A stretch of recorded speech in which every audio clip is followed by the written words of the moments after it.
네, 안녕하십니까. 이번 시간 이제 22형 기대 효용 이론입니다.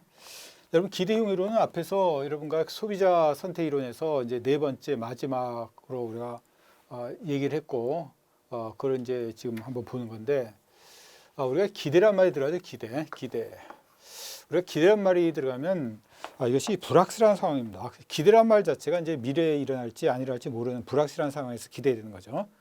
과거 지나간 걸 기대하지 않잖아요, 그지? 그래서 우리는 여태까지 것은 뭐냐면, 자, 가격이 오를 때 내가 어떤 재료를 선택할 건가? 자, 임금이 오를 때, 또 이자율이 오르고 떨어질 때, 이것은 어떤 확실한 상황에서 내가 선택한 이론이었어. 그러고 보면 이제 그때가 좋았죠, 그지? 이건 일어나지도 않은 막연한 상황을 선택해야 되잖아. 그런 이론이 기대 이론이야. 여태까지는 우리가 기대란 말이 사용하지 않았을 때는, 자, 가격이나 그다음 이자율이나 임금이 어떤 변했을 때, 물론 대책과 소득과 크기에 따라 달라지긴 하지만 그때 선택이 되는 이론입니다. 사후적. 근데 이것은 사전적 선택 이론이야. 사전적. 그래서 우리는 뒤에 가서 우리가 어떤 이제 기대 인플레이션 이런 것도 나오죠. 물가 오를 걸 예상했을 때 실제로 오를 때랑 좀 다르게 해석합니다. 기대용 이론이야. 그래서 기대. 그래서 우리는 기대 소득, 기대 효용 이런 걸 왜 따져야 되는가? 실제로 우리는 상당히 많은 그런 경제학적 문제에서 앞으로 일어날지 안 일어날지 모르는 상황에서 어떤 기대만으로서 우리가 소비하고 투자하는 경우가 많죠. 대부분 그렇죠. 그지? 그런 경우가 이제 흔히 말한 여러분이 복권을 살 때 기대하면서 복권을 사죠.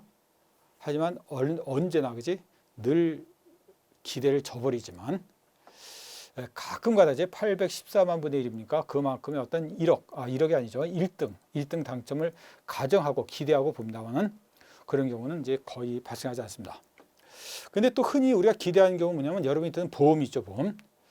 보험은 병원에 갈 걸 기대하고 병이 날 걸 기대하고 그건 반대적으로 우리 만약 병이 났을 때 그때 우리가 가정하고 기대한다는 말은 좀 이상한데 앞으로 미래에 일어날 그 일을 예상하고 그걸 대비해서 보험에 드는 겁니다.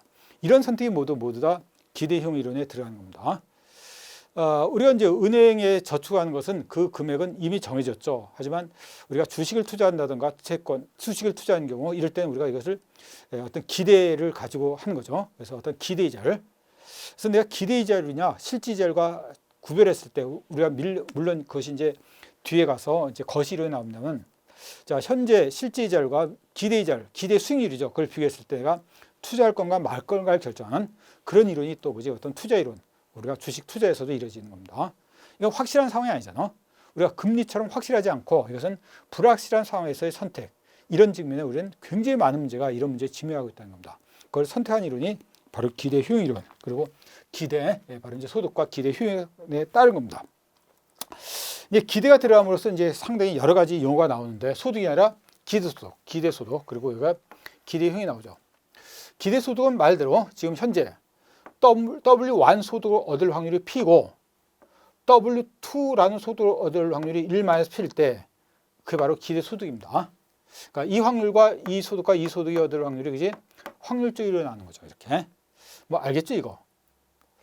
이제 이게 100만 원, 200만 원 확률이 2분의 1. 그럼 여기다 대입하면 기대소득이 나오는 거야. 이렇게. 자, 그러니까 2분의 1에 100 플러스 2분의 1에 200. 그럼 얼마? 150 나오죠.